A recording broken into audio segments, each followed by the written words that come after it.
All right, so it is October 3rd. Supposedly it's the last day of this heat wave going on right now. It's like 3 degrees, something like that. So we're gonna go shell corn. That is the field right there. That's where I was shelling last night. I don't think I got any footage of that. I don't think.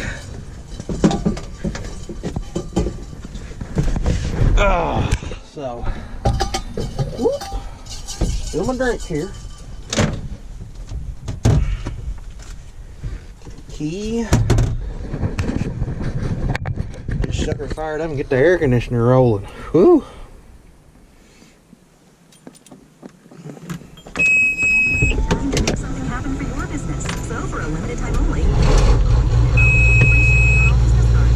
There we go. Alright. So yeah. Going to shell corn. There may be a full cartload left.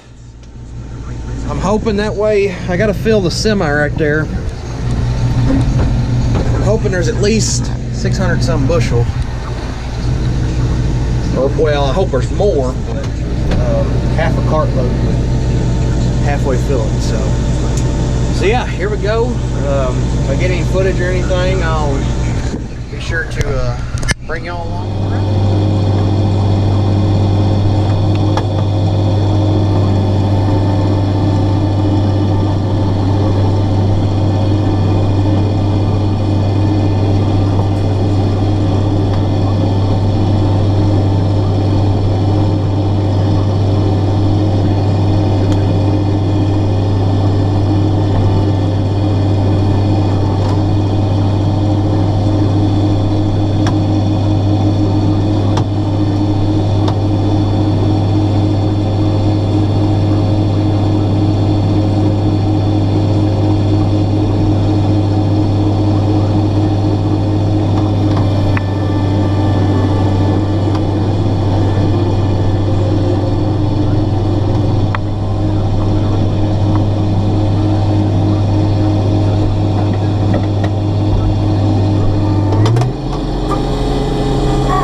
So it finally actually got fall out here. As you can see, I'm in my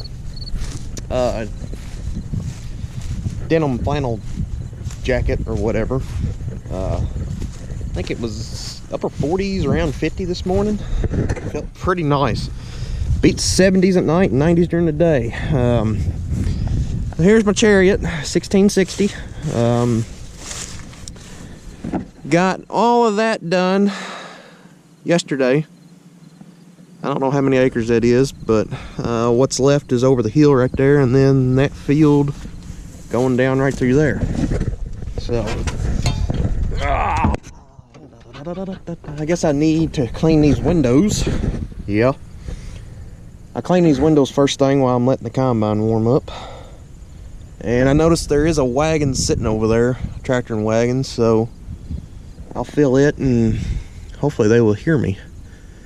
If not, I'll go over and see them. Okay, after having to take a quick stop to go get fuel because my relief last night didn't fill it up, even when he brought the fuel tank with him. Anyway, not pointing any names or anything. So yeah, now I got a full tank of fuel. I actually wasn't empty, but when this thing gets to a quarter of a tank of fuel, you're out. I don't know if other 1660s are like that, but this one is. So anytime you get to when you get to half a tank, you need to fill up, basically. Because already once this season, my uncle ran it out. I think it was the second day. Yeah, the second day of harvesting this year, he ran out. So, no, that was the first day. Yeah, that was the first day. So we had to get it back going. But anyway, I've got fuel now. So, where'd it go? There we go. As you can tell, this is a big field for Kentucky. I mean, well, for this part of the country. This part of Kentucky, this is pretty big, hilly and rough. So I've got several rows left down here in this bottom, and then I'm going to that bottom, and then unless he wants to shell his silage corn, what he didn't chop, he's got one farm about 5 miles away, the other side of Rineyville. I'd like to get that done, because we've actually got 1 to 2 inches of rain coming tomorrow night and Monday. I'm happy. We need rain. I mean, we need rain. It's bad. So